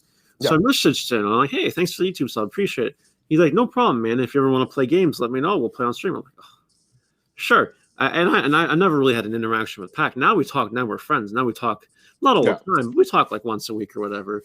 Sometimes we plan to go on his stream and play games. But yeah, the first time I went there, he was playing his Build on a Budget Shadows versus my Still Doing Lightsworns, which at the time was like week 4, week 5, something. And it didn't go well. I could have won, but I misplayed it. Whatever. But win is a problem, and that's kind of okay. But then the last couple of streams I've been on of his, we've been playing 2011 format. The most recent stream I was playing with him last week. He was playing Mystic Piper Chaos, and then I was just playing Plant Synchro. I got the 2-1 on him. It was really fun. But we have Pack and I are having fun playing all these old formats with each other. And I built. We were talking about 2014 one day. He's like, "Oh, you should build 2014." And I'm like, "Yeah, sure." Whatever. 2014 has Lightsworns, 2014 has Selvins, 2014 has Hat. Why not? So I built Lightsworns, then I have Hat on the way, just waiting for a few cards. Yeah, but I'm trying to branch out. Playing with Pack is really cool. Because Pack is known as that guy who he won the PPG with Altergeist, and then he made his name for himself through that, and that's really cool. I have really big respect for him that he's able to use that as a launching pad and spring himself off. That's actually really cool. So I love playing with him. I love interacting with him. Love hearing what he says. He's a really good player. Even though I'm like winning all the games recently, I feel like I still learn a little bit here and there, just listening to him talk and whatever. And I'm trying to make my way around the other YouTubers as well. Like I talk to Farfel. I have him in my messenger. Sometimes we talk, and then a couple of others. Now that I'm getting more into the Yu-Gi-Oh side of things on my YouTube and on my Twitch, I'm streaming mostly Yu-Gi-Oh now.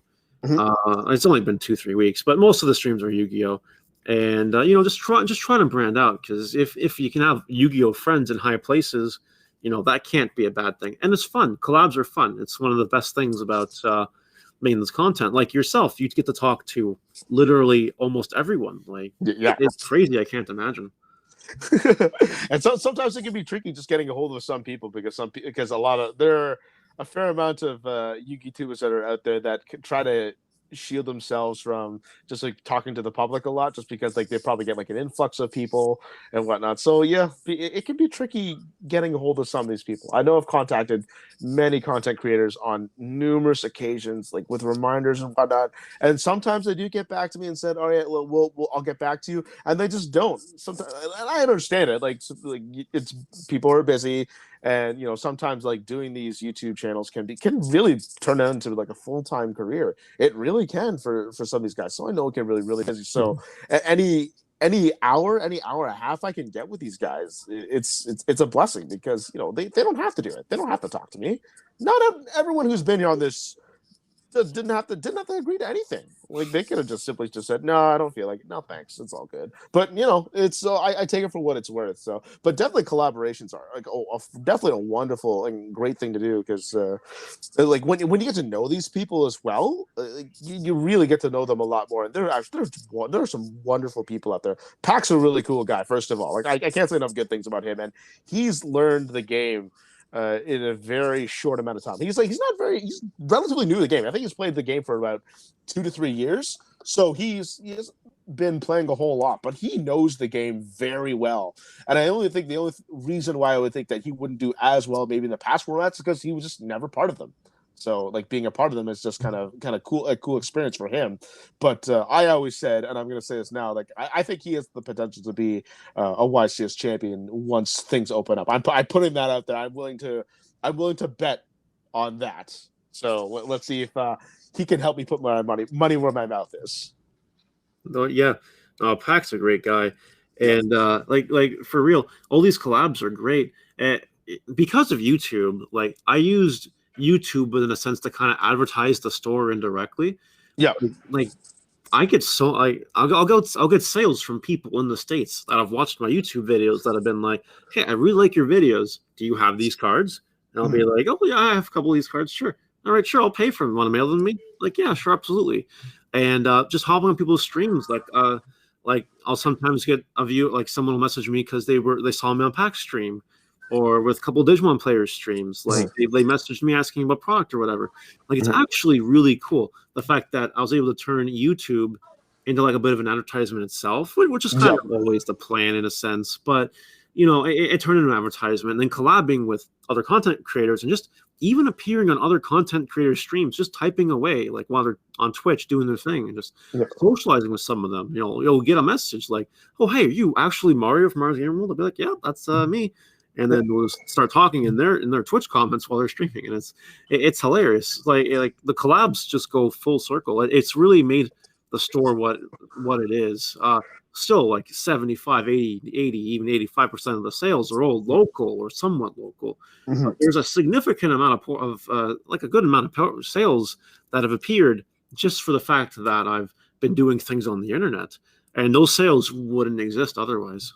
Yeah, you're essentially like working without working when we're going on these streams and kind of like just advertising yourself. And that's something that a lot of like card shops like don't really do, is have that secondary form of marketing. Like for example, like my 2 local card shops, like they don't really stream a whole lot. They don't have this like YouTube channel where they advertise it. They just run it like a store, and of course they'll do like social media marketing, but that's about it.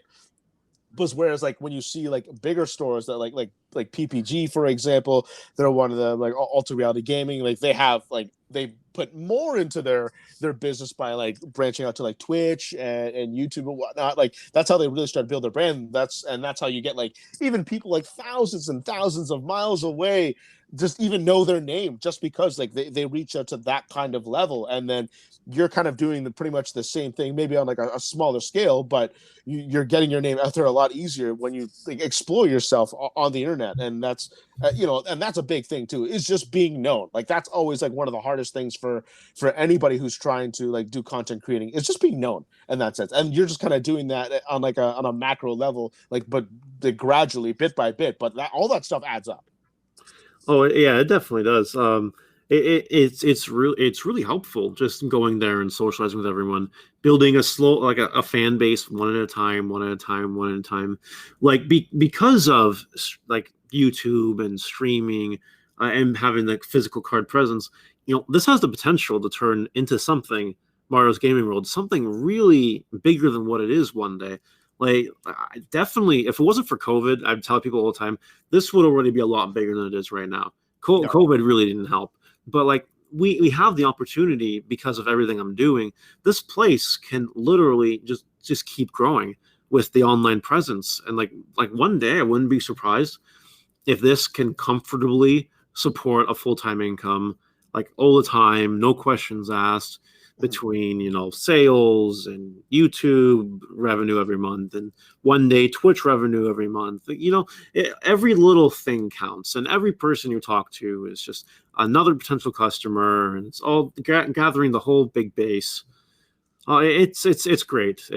I honestly, I love that I was able to make the dream come true in a sense, like my childhood teenage dream come true, owning a card shop.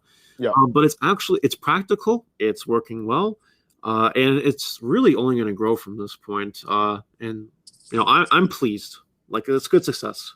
Yeah, and again, this goes back to just you being able to capitalize on opening a shop at the right time, because the stores in Belleville were really starting to decline at that point when in terms of just supporting Yu-Gi-Oh. And of course, when you do that, all the Yu-Gi-Oh players are going to think, okay, where are we going to go now? Like, not everybody has the capability to travel at least 1 hour to Kingston, which is the next closest place that has like sanctioned Yu-Gi-Oh tournaments, to be able to play. Like, nobody had that like availability to them. So when you open up that shop at the most opportune time, like, already you already know what business you're going to get already with certain customers. You already know what customers you are going to get right off the end. And like, of course, they trust you because you've been like a member of that community for years and years. Like, you've been there ever since like I went to Belleville for the very first time back in 2008, and you've pretty much been there like off and on. I know you've like taken a break and you stopped playing Yu-Gi-Oh for a little bit, but you've been there like off and on for like the community. So like, everybody knows who you are, everybody knows you, everybody trusts you, and that's why like they know that they're going to easily flock to your store whenever it opens up, which is fantastic. The only thing I'm a little bit sad about is that I haven't been able to be at your shop because of circumstances in the pandemic. But you damn well know that when things open up, I'm coming to Belleville, and I'm coming to your store, because Belleville's helped. It's helped like shape me throughout the years. Like, it's been my home away from home, because it's the place that I played at the most that's been outside of Peterborough for me. So like, and I have so many friends that I made in Belleville. Like, I felt like I was at home when I was living in Belleville for the 2 years that I did for school. So I definitely want to be there and like help support your shop if and when you get up and running again, and when I'm allowed to come visit. Yeah, definitely. As soon as we can go, you'll know. Everyone will know, and it'll be Saturday nights at 6. And you're more than welcome to show up and play, and maybe teach these Belleville kids a thing or two. I mean, I've been doing that a lot for a number of years, but I know that in the past couple of years that I've been playing there, the competition has been getting a little bit tougher, a little bit more difficult for sure. I definitely have to work for a majority of the wins now, as opposed to before. I could go in with like more like slightly jokier decks and still win. Like, I think you and Jonathan and Ryan were probably like the three guys that I actually had to take serious. Yeah. Majority of the time, otherwise, and we could argue Ryan Came, and Ryan too, but majority of everyone else, I could probably just kind of joke around and just kind of and still beat them. But now it's like, but Belleville has gotten better in terms of competition. Oh, sorry, Gannon as well. How did I forget Gannon? Gannon, I can't take him lightly either. He's probably one of the better players that nobody ever talks about or nobody knows. I would say that about Gannon. Mm-hmm. But yeah, but in a sense that's definitely something I want to do, is like kind of support the shops again too, and maybe it's not just your shop too. Like, I also want to go out to Kingston, support their shop. I want to go to Oshawa, support their shop. To Toronto, support the shops. Like, I just have this thing where like I was going to support everybody again, because I don't want the game to die, and so I want to go support all these shops whenever I can to, give them business, help them out. So because I want to keep Yu-Gi-Oh going. I'm sure everybody does. Like, I don't want to see it die. I'm sure we've seen it in both of our communities where we've seen declines in numbers, and we've seen the game like on the brink of just not being popular in the city anymore. And like, it takes a lot of work to be able to like revive a community. Yeah, that's exactly how it is. It's all about everyone else making it happen. Like I can take the big step. I was able to have the resources to go ahead and open the shop when the time came. But it takes the support of everyone. It's not just me. Yeah, I can have the space. Sure, I can sell the product, but it is really a whole group effort. It's not just me. It's literally everyone, and Yep. everyone that comes by is always appreciated. And you got to support the card shops. It's heartbreaking watching all these card shops close. It happened a lot in 2020, but Mhm. it's hard. It sucks because these are people's actual livelihoods, people's full-time jobs, careers. They tried to own a card shop, and Mhm. COVID tore them down, Yeah. and it sucks. It's terrible. So I support other card shops. Like I'll go and buy from the Trenton shop sometimes, just to support them. I don't Mhm. have to. I can get basically anything they can get, right? But Yeah. I'll go and I'll buy some stuff, whatever I can do, right? I think that's very, very important. If the card shops can keep alive by everyone else, you know, you gotta go both ways. If the card shop owner is willing to help the community, it should go the other way too. And everyone else should be able to help the card shop stay on its feet and succeed, so they can come there and have a good time. Yeah, that's a big. Also, another reason why I won't buy like any of my cards from Walmart as much as possible. Like I want to be able to support local. Not to mention Walmart sells them more for like a much more expensive price than my local shops ever would. So like there's no reason for me to not buy from local. The only exception would be if my card shop just can't get the stuff that I want anymore, or it's like out of stock and Walmart randomly has it because it's so expensive no one's bothered to buy it. That's the only time I've bought from Walmart.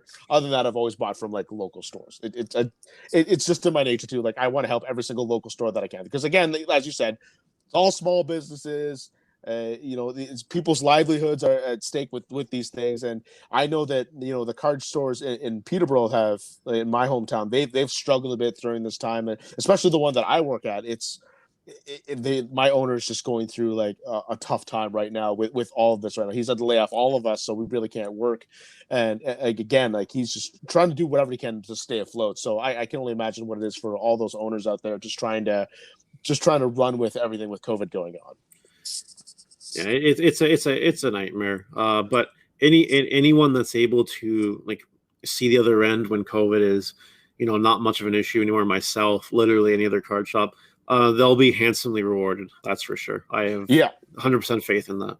yeah, and again, it's like, and I gotta thank all these card shops too that have been like there for me like over the years because that like they basically helped like build me to who I am today. Like they've built you for who you are today. Like without these card shops, like we wouldn't be playing as much Yu-Gi-Oh. We wouldn't have as many prizes. We wouldn't have a place to be able to get our cards as much without these card shops. So like I owe a great deal, and that's why I kind of feel like I'm a Yu-Gi-Oh politician in my own town when I try to like tell everybody like support and try to help like gather the community together, that kind of thing. Like that's how I feel. But it's just something that's kind of like my way of giving back. But also, again, this goes back full circle, which seems to be a theme on our podcast today. It's going back first look. It's when you help the community, then the community will come back and help you. It's just helping each other and just getting better and better. It's not a zero sum game here. It's an everybody wins situation when we all do this. That's exactly it. And a really good point you brought up. Like, if it wasn't for the card shops, like I would have never met John. I would have never got serious in the card games. I never would have met you. I never would have met a whole other slew of people, not just here, but thanks to going to regionals and the tournaments, I've met so many people. And if it wasn't for the card shops, funnily enough, I wouldn't have started a card shop. Like Yeah. it's so true. It's just it does help on it. Like there's so many like card shops are kind of like a community service in a sense where people can come in, play their games and have a good time. It's like to treat it like a local park or something. You can't just vandalize the park because you want to, right? It'll ruin it for everyone else. It's Yeah. kind of the same attitude you got to take for the card shop. Mm-hmm. It really is, and like I really hope that these card shops can make it through the COVID because I'm sure that a lot of them are just are almost hitting their breaking point, and we don't want that at all. And so I hope that everyone can go through. I'm glad to know that you're at least holding up really well, and like I can't wait to kind of be a part of like your actual physical shop because I don't want to call the little like feeler shop that you had. I don't want to call that the real thing just because it really wasn't. That was just kind of a sample, but I can't wait to actually be a part of your actual shop once things open up. Yeah, for sure, man. I'm waiting. Can't wait to have you down here. Maybe bring some Peterborough guys with you. Maybe we can have a 5-round tournament just right away. Oh, 100%. You know I would bring Peterborough people down because that's what I want to do. And when I was living in Belleville, I brought Belleville people over to go to play in Peterborough for a bit when I was living in town. So you know what? I'm gonna bring a whole convoy for sure. Can't Absolutely. wait. Can't wait. Man, Mario, I know that we've talked a lot over the years. Like we've always had like conversations, we've always had duels and whatnot. But I think this is the first time we've ever had like a really long conversation outside of maybe the Gatineau trip or Ottawa trip that we had at the regionals that you topped. You topped 8, if you recall that event. Yeah, yep, that was a fun one. Yeah, it was a one. So that was so nice to catch up with you again. Wonderful to talk with you. I mean, we've been friends for a very long time, and finally glad to get you on here. Do you have any shout outs that you want to give before we go? Oh, shout out. So where to even start? Shout out to Ruggles. Ruggles is the one that he allowed me to really get started in YouTube. He taught me all his tricks, taught me what I need to do, helped me out with a viewer base, all that. Ruggles is really good. Shout out to yourself for having me here on the first place. It's great what you do. And I thank you for the opportunity to be here. Of course. And literally, just a big shout out to anyone that supports like the card shops, the card communities, any of you guys listening to this that you take your time to make sure your local business can go day to day, that you have a card shop to go to when COVID resumes. Big shout out to all you guys because you guys make all this happen, and we wouldn't be anywhere without you. So thank you. And where can we find more information about your store, Mario's Gaming World? You can check me out on my Facebook page, facebook.com/Mars Gaming World. You can also search me up in YouTube, Mars Gaming World, Twitch, Mars Gaming World. I have a Teespring where I have a little bit of merch. If you want to, again, Mars Gaming World, go there. Just search Mars Gaming World. You'll find all my social media platforms. And, if you ever want to get a hold of me, you just got to message me through the Facebook page or talk to me through the comments section of YouTube videos or join me on my Twitch stream. I'll be there. I'll talk to you guys. I'll do whatever I can for y'all. And you have product available that you can ship online for anyone who doesn't live around the Belleville area. Oh yeah, 100%. Obviously, we don't have everything, but we have stuff. We have singles. We got some sealed product. Yeah, we'll make it work. Awesome. Can't wait to be a part of your shop, and at least I was glad to be kind of part of like the beginning of it, at least like part of the influence of it. And I'm so happy that you were able to open this up because I know that Belleville just really needed like a high quality shop. I'm not no disrespect to the past shops that were there, like they did it solidly, but some were on the right track, but we never just had like Belleville just needed like a really good full-blown shop. And I'm sure that you being in the community for so long and knowing your experience and your skill level, I'm glad that you're able to like prosper in this situation and kind of take advantage of it. So I hope your business really thrives, Mario, and I can't wait to be a part of it. Thank you. Appreciate it. And can't wait to have you here literally as soon as possible. Absolutely, buddy. All right. That is Mario Filice of Mario's Gaming World. If you don't know him, he is part of the famous sealed 1v1 series with Ruggles and the owner of Mario's Gaming World. Mario, thank you so much for being on the podcast, man. You have yourself a wonderful night. Yes. Thanks for having me. You have a wonderful night as well. Absolutely.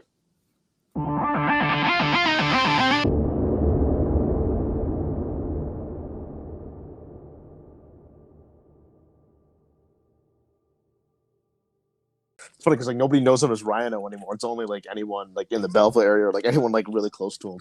It's just Ruggles, man. That's it. I know, but like Ryan Kane like used to call them Rhino all the time. Mm-hmm. If you remember, I don't know if you remember that or not.